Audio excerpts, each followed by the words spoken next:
Hey everyone, hope you are having an amazing day. As you know that we have started a series of videos in which we are discussing about Instagram tricks. So if you want to check those videos, then just visit my channel or you can also tap here. In today's video, we will see how to unblock someone on Instagram. So without further delays, let's get into our video.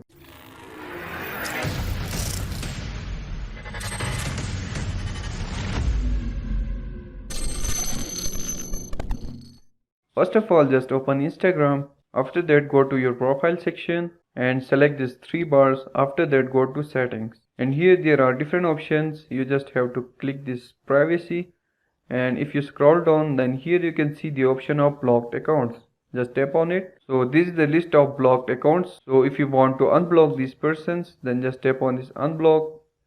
Okay, so this person has been unblocked from my Instagram account. This is how you can unblock someone on Instagram. Hope you have liked this video. Please subscribe to my channel for more videos.